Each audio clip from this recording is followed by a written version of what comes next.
तो दोस्तों तो स्वागत है आपका आज के वीडियो में। आज हम आप लोगों को कराने जा रहे हैं, ठीक ना, बिहार बोर्ड का ज्योग्राफी का टॉप 100 क्वेश्चन, ठीक ना। टॉप 100 क्वेश्चन बाबू हम आप लोगों को कराने जा रहे हैं, जो कि एग्जाम 2022 के लिए बहुत ही इंपॉर्टेंट क्वेश्चन है। ये क्वेश्चन बाबू हम आप लोगों को बहुत ही मतलब कि गेस्ट पेपर और जो कि प्रीवियस ईयर के सारे क्वेश्चनों से खोज कर लाया है, जो कि 2022 के लिए बहुत इंपॉर्टेंट है, ठीक है। तो आप लोग ऐसे ही सेशन पे बने रहिए, जैसे पहले हमारे हर वीडियो पे आप लोगों ने बहुत अच्छे कमेंट लाइक मतलब कि प्यार दिए, ठीक ना। आप लोग ऐसे बने रहिए। आप लोग के लिए बाबू यहाँ पे हम लोग दिन रात मेहनत कर रहे हैं, ठीक ना। हिस्ट्री के लिए, ज्योग्राफी के लिए, पॉलिटी के लिए, हिंदी इंग्लिश सारे सब्जेक्टों के लिए आप लोग अपने दोस्तों के पास शेयर कीजिए, ठीक ना। आज जिन लोगों को ज्योग्राफी क्लास है वो लोग वीडियो को अंत तक देखिए, बहुत बेनिफिट होने वाला है बाबू। आप लोग को इस वीडियो से आज बहुत बेनिफिट हो रहा है, क्योंकि आज हम आप लोग को चैप्टर वाइज कराने वाले हैं, ठीक है। मतलब कि ये नहीं कि चैप्टर 1 का इतना, चैप्टर 2 का इतना, सारे चैप्टरों से क्वेश्चन लिया गया है, ठीक ना। 100 क्वेश्चन है। इसका हम लोग पार्ट 1 करा रहे हैं, ठीक ना। पार्ट 2 फिर हम इसका सेकंड सेशन में कराएंगे। तो शुरू कर रहे हैं बाबू बिना कोई समय गवाए, ठीक ना। आप लोग लाइक कीजिए और कमेंट कीजिए, ठीक ना, कि अपने दोस्तों को शेयर कीजिए, ठीक है। तो क्वेश्चन शुरू करते हैं बाबू। पहला क्वेश्चन है कि भारत में गेहूं उत्पादन में अग्रणी राज्य कौन सा है। भारत में गेहूं उत्पादन का अग्रणी राज्य कौन सा है, मतलब कौन सा राज्य जो गेहूं उत्पादन करने में आगे है। तो बाबू Uttar Pradesh, option D will be answer, ठीक ना। लेकिन अगर क्वेश्चन पूछ दे कि हेक्टेयर के मामले में सबसे ज्यादा गेहूं कौन देता है भारत को, ठीक ना, तो है पंजाब है, ठीक ना। लेकिन अगर कहता है कि अग्रणी सबसे आगे कौन है, तो उत्तर प्रदेश है, ठीक ना। चलिए option D will be answer, ठीक है। सेकंड का क्वेश्चन लेते हैं कि निम्नलिखित में से कौन सबसे महत्वपूर्ण जूट उत्पादक क्षेत्र है, ठीक ना। जूट उत्पादक क्षेत्र है, नीचे 4 ऑप्शन दिए बाबू, डेल्टा का, Krishna delta, Ganga delta, Narmada delta, Kaveri delta, ठीक ना। तो नर्मदा तक कोई डेल्टा होता नहीं है, एक सीरी होता है इसका, ठीक ना। तो निम्नलिखित में से सबसे महत्वपूर्ण जूट उत्पादक क्षेत्र कौन है, ठीक ना। तो यह है बाबू गंगा डेल्टा, ठीक ना। Option B will be answer. जो गंगा डेल्टा है, आपको बता देना कि विश्व के सबसे बड़ा डेल्टा है सुंदरवन डेल्टा, जो कि बंगाल में बनाया जाता है गंगा और ब्रह्मपुत्र नदी के द्वारा, ठीक है। तो क्या हो जाएगा, option B will be answer. अगला क्वेश्चन देखते हैं बाबू। अगला क्वेश्चन है आपका, अगला क्वेश्चन है कि फल एवं सब्जी प्रदेश का विस्तार भारत में किस देश में, ठीक ना। यहाँ देश लिखा गया है, ठीक ना, यहाँ पे राज्य होगा, ठीक ना। कि फल भारत के किस राज्य में फल और सब्जी का सबसे ज्यादा विस्तार है, तो है बाबू हिमालय प्रदेश में, ठीक ना। कहाँ पे है, हिमालय प्रदेश में है, ठीक ना। हिमालय प्रदेश में सबसे ज्यादा विस्तार है। जैसे अब हिमालय प्रदेश में कौन कौन से स्टेट आते हैं, हिमालय प्रदेश में आपका जम्मू कश्मीर आता है, हिमाचल प्रदेश आता है, उत्तराखंड आता है, इधर आपका अरुणाचल प्रदेश आ जाता है। तो फल और सब्जी के मात्रा में मतलब कि ज्यादा विस्तार है उधर, ठीक ना। अगला क्वेश्चन देखते हैं 4 नंबर क्वेश्चन कि निम्न में से कौन सा भू उपयोग संवर्ग नहीं है, ठीक ना। निम्नलिखित में से कौन सा भू उपयोग संवर्ग नहीं है, तो option D will be answer. कृषि योग्य जो व्यर्थ भूमि वो की संवर्ग नहीं है, ठीक है। 5 नंबर क्वेश्चन देते हैं बाबू। जिन लोगों को आंसर पता है कमेंट में जोड़ दीजिए, ठीक ना। और दोस्तों को शेयर कीजिए, वीडियो को लाइक कीजिए, ठीक ना। और जो नए स्टूडेंट हो वीडियो को सब्सक्राइब भी कीजिए। ज्योग्राफी वाले लोग तो खास करके इस वीडियो पे बने रहिए, ठीक ना। और कमेंट पे जवाब दीजिए, ठीक ना। 5 नंबर क्वेश्चन है कि बांस ड्रिप सिंचाई प्रणाली प्रसिद्ध है, ठीक ना। बांस ड्रिप सिंचाई प्रणाली प्रसिद्ध है। अब ये कहाँ प्रसिद्ध है, ठीक ना, तो ये मेघालय में प्रसिद्ध है बाबू। Option C will be answer, Meghalaya में, ठीक ना। मेघालय क्या है, आपके देश का पूर्वोत्तर राज्यों में इसका एक राज्य है, मतलब कि 7 बहनों के राज्य में से एक राज्य है, ठीक है। 6 नंबर क्वेश्चन है कि दिल्ली और अमृतसर के मध्य महामार्ग को क्या कहते हैं, ठीक ना। जो दिल्ली और अमृतसर के मध्य जो महामार्ग है, ठीक ना, दिल्ली और अमृतसर के बीच जो मध्य महामार्ग है, तो उस महामार्ग को क्या कहते हैं, उसको बोलते हैं राष्ट्रीय महामार्ग 1, ठीक ना, NH1, ठीक ना। चलिए अगला क्वेश्चन देखते हैं कि उत्तर दक्षिण गलियारा जोड़ता है। उत्तर दक्षिण गलियारा किसको जोड़ता है बाबू, तो 7 का आंसर हो जाएगा B will be answer. Pathankot और त्रिवेंद्रम को जोड़ता है। उत्तर दक्षिण गलियारा किसको जोड़ता है, पठानकोट और त्रिवेंद्रम को जोड़ता है, ठीक है। और क्वेश्चन देखते हैं 8 नंबर कि भारत में सड़कों की कुल लंबाई कितनी है। ये बहुत इंपॉर्टेंट क्वेश्चन है, वो इसको याद रखिएगा, ठीक ना। VVI क्वेश्चन है, इसको याद रखिएगा। जिन जिन बच्चों को पता है वो लोग कमेंट में जरूर जवाब दीजिए कि भारत में सड़कों की कुल लंबाई कितनी है। तो भारत में बाबू सड़कों की कुल लंबाई 30 लाख किलोमीटर है, ठीक ना, 30 लाख किलोमीटर है, ठीक है। चलिए बहुत अच्छा आंसर, ठीक ना। 9 नंबर क्वेश्चन देखिएगा कि दिल्ली, कोलकाता, चेन्नई, मुंबई और दिल्ली को जोड़ने वाले 6 गलियों वाले मार्ग को कहा जाता है। दिल्ली, कोलकाता, चेन्नई, मुंबई और दिल्ली को जोड़ने वाले जो 6 गलियों वाले जो मार्ग है उसको क्या कहा जाता है, तो उसको बाबू option B will be answer होगा, स्वर्ण चतुष्कोण परम राजमार्ग कहा जाता है, ठीक है। क्या कहा जाता है, स्वर्ण चतुष्कोण परम राजमार्ग कहा जाता है, ठीक है। अगला क्वेश्चन देखिएगा 10 नंबर। 10 नंबर क्वेश्चन है बाबू कि निम्नलिखित में से कौन सा प्राकृतिक बंदरगाह नहीं है। निम्नलिखित में से कौन सा प्राकृतिक बंदरगाह नहीं है। तो बंदरगाह का मतलब होता है बाबू, बंदरगाह का मतलब होता है कि जहाँ से ट्रेड किया जाता है, जहाँ से मतलब कि व्यापार किया जाता है, समुद्री रास्ते से जहाँ से व्यापार किया जाता है उसी को हम लोग क्या बोलते हैं, बंदरगाह बोलते हैं। जैसे आपके देश में बंदरगाह कहाँ है, सबसे बड़ा मुंबई में है, ठीक ना, मुंबई में है, हर जगह यहाँ पे बंदरगाह है, ठीक ना। तो कह रहे हैं कि कौन सा बंदरगाह है जो प्राकृतिक बंदरगाह नहीं है। तो बाबू चेन्नई का जो बंदरगाह है ना, यहाँ पे चेन्नई का बंदरगाह है, तो वो जो है कि प्राकृतिक बंदरगाह नहीं है। तो option A will be answer, ठीक ना, option A will be answer. आते हैं अगला क्वेश्चन 11 नंबर पे, ठीक ना। आप लोग ऐसे बने रहिए, वीडियो को लाइक कीजिए, शेयर कीजिए दोस्तों के पास, ठीक ना। और देखिए ये क्वेश्चन है कि किस वर्ष भारत को इंटरनेट की सुविधा प्राप्त हुई थी, ठीक ना, किस वर्ष भारत को इंटरनेट की सुविधा प्राप्त हुई थी। तो बता दे बाबू कि option B will be answer, 1998 में भारत को जाके इंटरनेट की सुविधा प्राप्त हुई थी, ठीक ना। आज हम लोग पबजी, व्हाट्सएप वगैरह जितने भी इंटरनेट की सुविधा करते हैं, ठीक है, तो पबजी वाले लड़के तो जरूर कमेंट कीजिए जो लोग पबजी खेलते हैं, ठीक है। ये 1998 में इंटरनेट सुविधा हुई थी, जिसके चलते आज आप लोग और हम लोग सारे काम कर रहे हैं, ठीक है, ऑनलाइन पढ़ाई भी कर रहे हैं, ठीक है। चलिए 12 नंबर क्वेश्चन है कि मोहाली सॉफ्टवेयर तकनीकी पार्क कहाँ स्थित है, ठीक ना। मोहाली सॉफ्टवेयर तकनीकी पार्क कहाँ स्थित है, ठीक है। तो ये कहाँ से हो, चंडीगढ़ में। कहाँ, option A will be answer, Chandigarh में स्थित है, ठीक है। 13 नंबर क्वेश्चन है कि निम्नलिखित में से किस वर्ष में पहला रेडियो कार्यक्रम प्रसारित हुआ था, ठीक ना। निम्नलिखित में से किस वर्ष में पहला रेडियो कार्यक्रम प्रसारित हुआ था। तो ये बताओ 1923 ईस्वी में, ठीक ना, option C will be answer, ठीक ना, option C will be answer होगा। 1923 ईस्वी में पहला रेडियो कार्यक्रम प्रसारित हुआ था, ठीक है। चलिए 14 नंबर क्वेश्चन है कि मानव विकास सूचकांक में भारत के निम्नलिखित राज्यों में से किस एक की कोटि जो है कि उच्चतम है, ठीक ना। मानव विकास सूचकांक में भारत के निम्नलिखित राज्यों में किस एक की जो है कि कोटि है जो कि उच्चतम है, ठीक ना। तो अब आंसर हो जाएगा वो केरल, ठीक ना, ठीक है बाबू। तो इसमें क्या हो जाएगा, केरल हो जाएगा, ठीक ना। मानव विकास सूचकांक में भारत के निम्नलिखित में से किस एक की कोटि उच्चतम है, तो केरल का होगा, ठीक ना। 14 का ए होगा, ठीक ना, 14 का ए विल बी आंसर, ठीक है। अगला क्वेश्चन देखते हैं हम 15 नंबर। 15 नंबर क्वेश्चन देखते हैं कि मानव विकास की अवधारणा निम्नलिखित में से किस व्यक्ति की देन है, ठीक ना। मानव विकास की अवधारणा निम्नलिखित में से किस व्यक्ति की देन है। तो बताते हैं बाबू कि डॉक्टर महबूब उल हक का देन है, ठीक ना। ये क्या थे, ये पाकिस्तान के अर्थशास्त्री थे, ठीक ना, पाकिस्तान के एक अर्थशास्त्री थे, ठीक ना, डॉक्टर महबूब उल हक। तो ये उन्हीं की देन है।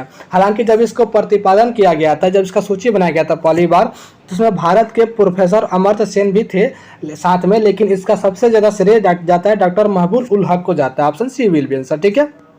चलिए 16 नंबर प्रश्न है बाबू कि मानव विकास सूचकांक, ठीक ना, 16 नंबर क्वेश्चन है कि मानव विकास सूचकांक 2005 के संदर्भ में विश्व के देशों में भारत की निम्नलिखित में से कौन सी कोटि थी।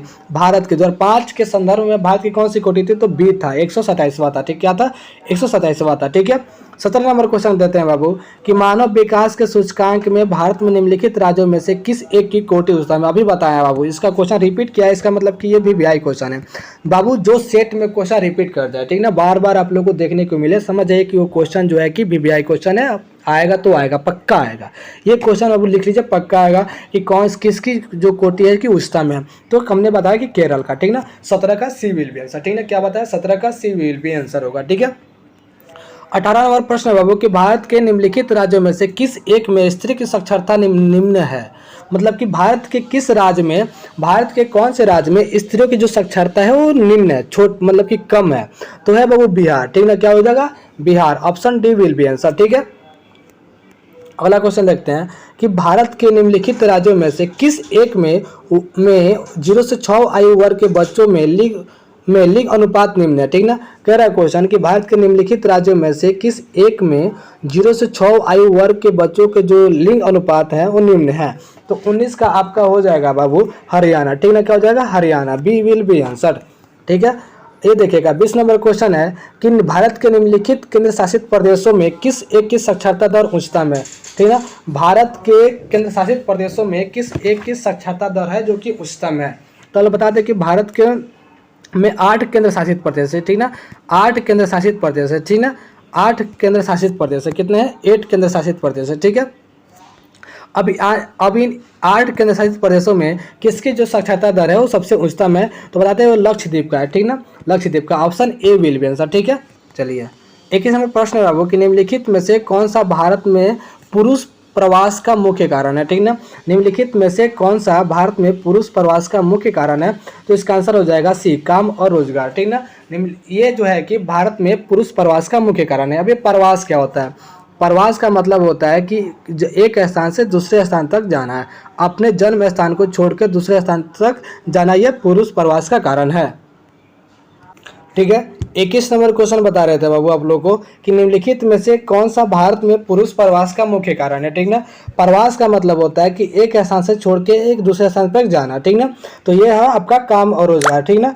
काम और रोजगार के चलते क्या होता है कि लोग एक स्थान से दूसरे स्थान तक जाते हैं, ठीक है। 22 नंबर क्वेश्चन देखिएगा कि निम्नलिखित में से कौन पर्यटन नगर है, ठीक ना। पर्यटन नगर है, ठीक ना। निम्नलिखित में से कौन पर्यटन नगर है? तो अब पर्यटन नगर का मतलब होता है कि घूमने वाला नगर है। तो इसका आंसर हो जाएगा A, Nainital. Option A will be answer, ठीक ना। क्या हो जाएगा? नैनीताल। 22 का क्या हो जाएगा? ए, ठीक है। अगला क्वेश्चन देखिएगा कि निम्नलिखित में से कौन सा भारत का पुरुष प्रवास का मुख्य कारण है? ये एक वो क्वेश्चन है बाबू, ठीक ना। ये भी क्वेश्चन देखिए वो रिपीट कर दिया, ठीक ना। रिपीट कर दिया तो जान लीजिए कि ये भी वीवीआई क्वेश्चन है, ठीक ना। ये कई बार पूछ भी सकता है और पिछले कई बार पूछा भी है, ठीक ना। तो ये हो जाएगा सी विल बी आंसर, ठीक ना। काम और रोजगार, ठीक ना। सी विल बी आंसर, ठीक है। अगला क्वेश्चन देखते हैं 24 नंबर। 24 नंबर क्वेश्चन है कि निम्नलिखित में से किस राज्य में सर्वाधिक संख्या में अप्रवासी आते हैं? क्वेश्चन होगा बाबू कि निम्नलिखित में से किस राज्य से सर्वाधिक अप्रवासी आते हैं, ठीक ना। तो ये हो जाएगा बाबू उत्तर प्रदेश, ठीक ना। उत्तर प्रदेश से सर्वाधिक अप्रवासी आते हैं, ठीक ना।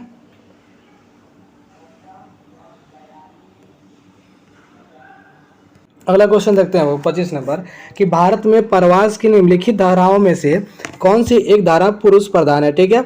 कौन सी जो एक धारा है कि पुरुष प्रधान है, ठीक ना। तो ये है option C will be answer. 25 का क्या हो जाएगा? सी हो जाएगा। ग्रामीण से नगरीय की तरफ, ठीक ना। जो पुरुष होते हैं बाबू वो गांव के रहने वाले, मतलब कि ग्रामीण से नगर की तरफ जाते हैं। जैसे हम लोग क्या है, हम लोग को अगर जाना होता है तो हम लोग क्या रोजगार के क्षेत्र में, काम के क्षेत्र में या पढ़ाई के सिलसिला से गाँव से शहर की तरफ जाते हैं, पटना, दिल्ली, बम्बे, कलकत्ता जाते हैं, ठीक है। तो ग्रामीण से नगर की तरफ क्या है? पुरुष प्रधान है, ठीक ना। तो 25 का क्या हो जाएगा? सी विल बी आंसर, ठीक ना। अगला क्वेश्चन देखते हैं 26 नंबर। 26 नंबर क्वेश्चन देखते हैं बाबू, यहाँ दो लिखना छोड़ दिए, ठीक ना। 26 नंबर क्वेश्चन है कि निम्नलिखित में से किस नगरीय समूहन में प्रवासी जनसंख्या का अंश सर्वाधिक है, ठीक ना। मतलब कि नीचे 4 समूहन दिया गया है, इन समूहन में प्रवासी जनसंख्या का किस नगर में सबसे ज्यादा प्रवासी पाए जाते हैं, ठीक ना। तो option A will be answer, ठीक ना। मुंबई नगरीय समूहन में, ठीक है। मुंबई नगरीय समूहन में जो है कि पाए जाते हैं, ठीक ना। आपको पता है ना कि क्योंकि गांव के लोग से किसी पूछेगा कहाँ जा रहे हैं तो मुंबई जा रहे हैं, क्या करते हैं? कमाने। तो मैंने सबसे ज़्यादा लोग कहाँ जाते हैं? मुंबई ही जाते हैं, ठीक है। अगला क्वेश्चन देखिएगा 27 नंबर क्वेश्चन। 27 नंबर है बाबू कि निम्नलिखित में से कौन सा नगर गंगा नदी का प्रमुख प्रदूषक है, ठीक ना। निम्नलिखित में से कौन सा नगर गंगा नदी का प्रमुख प्रदूषक है, ठीक ना। तो 27 नंबर क्वेश्चन क्या होगा? आंसर हो जाएगा कानपुर, ठीक ना। Option C will be answer. क्या हो जाएगा? कानपुर। कानपुर में अभी क्यों गंगा नदी को ज़्यादा प्रदूषण करता है ये सिटी की? क्योंकि यहाँ पे चमड़ा उद्योग सबसे ज़्यादा है, ठीक ना। चमड़ा उद्योग सबसे ज़्यादा है। अब सारा पानी क्या होता है? गंगा नदी में जाता है और उससे क्या होता है कि मतलब कि गंगा नदी का प्रदूषण होता है, ठीक ना। गंदगी फैलता है। 28 नंबर क्वेश्चन देखिएगा, ये बहुत इंपॉर्टेंट क्वेश्चन है बाबू, ठीक ना। कि एक स्थान से दूसरे स्थान तक लोग का स्थानांतरण क्या कहलाता है, ठीक ना। कि जब लोग एक स्थान से दूसरे स्थान तक स्थानांतरण करते हैं तो उसे क्या कहते हैं? तो उसे हम क्या है? प्रवास कहते हैं। क्या बोलते हैं? प्रवास कहते हैं, ठीक ना। हमने ऊपर बताया भी आप लोगों को कि प्रवास में लोग एक स्थान से दूसरे स्थान तक क्या करते हैं? स्थानांतरण करते हैं, ठीक ना। 29 नंबर प्रश्न देखिएगा कि 2001 की जनगणना के अनुसार भारत में कितने लाख लोगों का प्रवास हुआ, ठीक ना। 2001 की जनगणना के अनुसार भारत में कितने लाख लोगों का प्रवास हुआ है? तो 50 लाख लोगों का प्रवास हुआ है। Option B will be answer, ठीक है। कितने लोगों का? 50 लाख लोगों का प्रवास हुआ है, ठीक ना। 30 नंबर क्वेश्चन देखते हैं बाबू कि भारत में कौन से पड़ोसी देश से सबसे अधिक प्रवासी आए, ठीक ना। अब कह रहा है कि भारत में कौन से पड़ोसी देश से हैं जिससे मतलब कि सबसे अधिक में प्रवासी आए हैं। तो बाबू हमें बता दें कि भारत में जो भी मतलब भारत के जो भी पड़ोसी देश है, श्रीलंका है, मालदीव है, बांग्लादेश है, ठीक ना। और क्या बोलते हैं ये पाकिस्तान है। तो इसमें से सबसे अधिक प्रवासी आए हुए हैं, ठीक ना। तो बांग्लादेश है, ठीक ना। Option C will be answer, ठीक ना। बांग्लादेश से सबसे ज़्यादा प्रवासी आए हुए हैं, ठीक है। 31 नंबर क्वेश्चन है कि भारत के कितने लोग 110 देशों में फैले हुए हैं, ठीक ना। भारत के कितने लोग 110 देशों में फैले हुए हैं? तो भारत के 2 करोड़ लोग जो हैं कि 110 देशों में फैले हुए हैं, ठीक ना। Option B will be answer, ठीक ना। चलिए 32 नंबर क्वेश्चन देखिएगा कि निम्नलिखित भारत की जनगणना में प्रवास की जनगणना किस आधार पर की जाती है, ठीक ना। जो भारत की जो जनगणना है, ठीक ना, भारत की जो जनगणना है तो उसमें प्रवास की जो गिनती की जाती है, प्रवास की जो गिनती की जाती है वो किस आधार पे की जाती है कि हाँ इतने प्रवासी देश में आए हुए हैं, ठीक ना। तो जन्म का स्थान और निवास के स्थान से की जाती है, मतलब कि ए और बी दोनों। तो option C will be answer, ठीक है। अब आता है वो 33 नंबर क्वेश्चन पे, ठीक ना, सॉरी नंबरिंग गलती हो गया, ठीक ना। तो देखिए इसमें देखते हैं, ठीक ना। इसमें कह रहा है क्वेश्चन कह रहा है कि 2001 की जनगणना के अनुसार निम्नलिखित में से किस राज्य की जनसंख्या घनत्व निम्नलिखित है, ठीक ना। किस देश की जनसंख्या घनत्व तो सबसे निम्न है, ठीक ना। तो बाबू हो जाएगा अरुणाचल प्रदेश। और अरुणाचल प्रदेश, भारत का अरुणाचल प्रदेश एक ऐसा राज्य है जिसका जनसंख्या घनत्व सबसे कम है, ठीक ना। सबसे जनसंख्या घनत्व कितना कम है, सबसे कम है, 17 है, ठीक है। अब देखते हैं 32 नंबर क्वेश्चन, ठीक ना।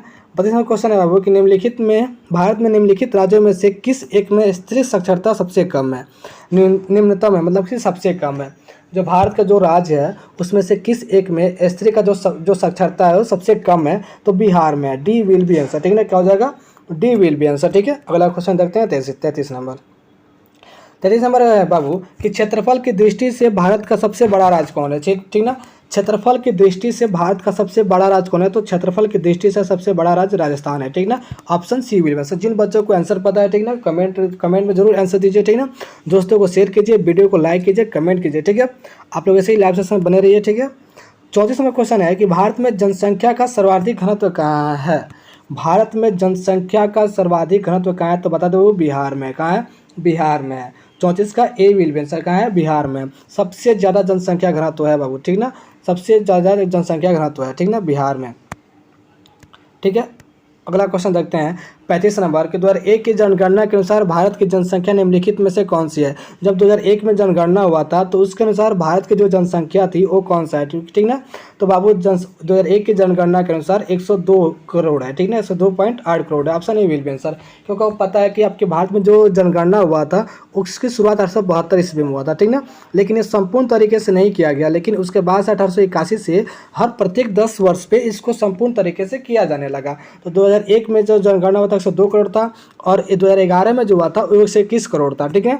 और अब जो 2021 में होगा, मतलब कभी होने वाला है, तो ऐसा अनुमान लगाया जा रहा है कि हम लोग की जनसंख्या 139 करोड़ हो चुकी है, ठीक ना। लेकिन देखिए अगर होने के बाद पता चलता है। 36 नंबर क्वेश्चन कह रहा है कि निम्नलिखित राज्यों में से किस एक में जनसंख्या का घनत्व सर्वाधिक है। कौन सा राज्य में जनसंख्या का जो घनत्व सर्वाधिक है, तो इसमें देखिए बिहार का नहीं दिया है, तो बिहार नहीं दिया तो पश्चिम बंगाल हो जाएगा। 36 का option A will be answer, ठीक ना।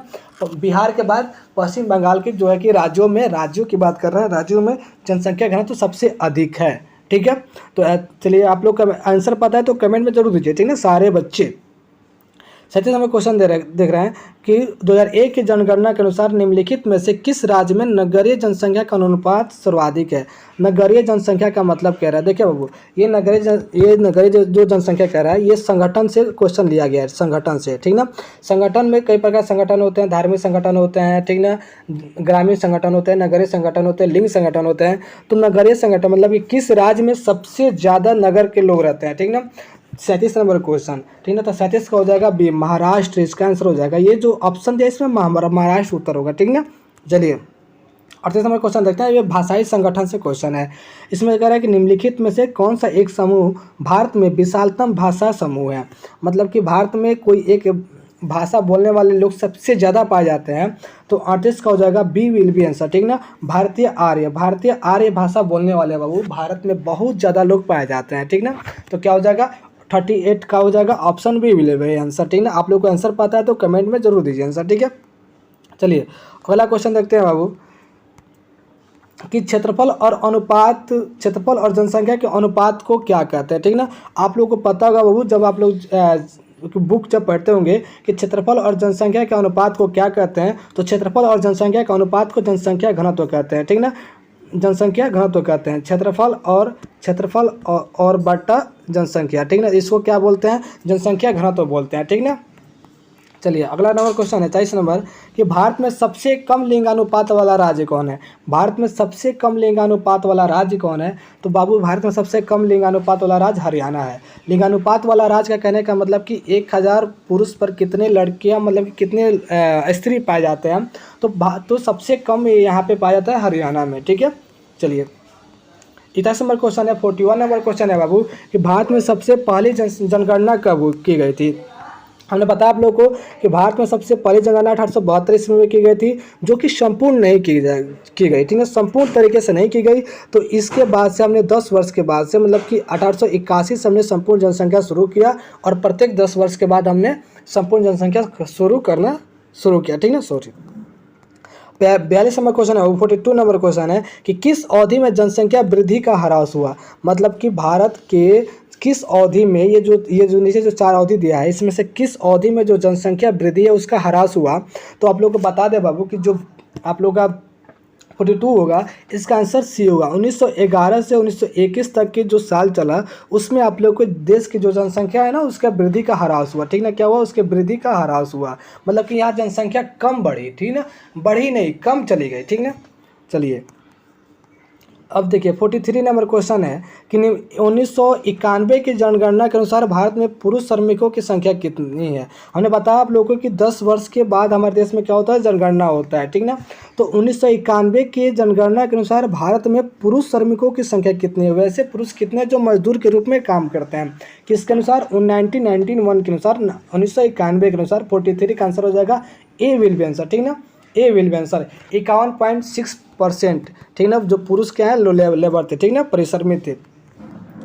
24 नंबर क्वेश्चन है कि भारत में ग्रामीण जनसंख्या का प्रतिशत है। भारत में कितने प्रतिशत ग्रामीण इलाका है, मतलब कि गांव का इलाका है। जैसे कहते हैं ना कि ब्रिटेन में मतलब कि शहरी इलाका है, अमेरिका शहरी है, गांव नहीं है। तो भारत में ग्रामीण जनसंख्या कितना प्रतिशत है। तो बता दे बाबू 44 को हो जाएगा बी। 65% ग्रामीण जनसंख्या है भारत में। ठीक ना, कितना 65%। ठीक ना, 65% जो है कि ग्रामीण जनसंख्या है भारत में। ठीक है, अगला क्वेश्चन देखते हैं 25 नंबर। ठीक ना, बौद्ध धर्म का जन्म स्थान कहाँ हुआ है ना। बौद्ध धर्म का जन्म स्थान कहाँ है। तो ये है बाबू option A will be answer Bharat में। आप लोग को पता नहीं कि महात्मा बुद्ध इसके संस्थापक थे और ये क्या कहाँ के रहने थे, भारत के। ठीक ना, तो थैंक यू फॉर गाइस ये वीडियो देखने के लिए, लास्ट तक बने रहने के लिए। ठीक ना, हमने इसमें आप लोग को टॉप 50 क्वेश्चन करा दिया। ठीक ना, हालांकि ये 45 ही है। ठीक ना, लेकिन पीछे कुछ नंबरिंग कम हो गया था। ठीक ना, अब हम आप लोग को टॉप 50 क्वेश्चन लेके आएंगे इसका पार्ट 2 में। ठीक ना, किस में लेके आएंगे, पार्ट 2 में लेके आएंगे। तो ऐसे ही आप लोग बने रहिए, दोस्तों को शेयर कीजिए, कमेंट कीजिए वीडियो कैसे लगा और किस पे चाहिए आप लोग को वीडियो। ठीक ना, तो बहुत अच्छा आप लोग को मतलब कि ऐसा ही आप लोग वीडियो देखते रहिए। और हाँ, बच्चों का ग्रुप बना लीजिए। ठीक ना, स्टूडेंटों का ग्रुप बना लीजिए और सबके पास शेयर कीजिए, जियोग्राफी का जिसके बच्चों के पास नहीं है। Thank you so much. ठीक ना, चलिए।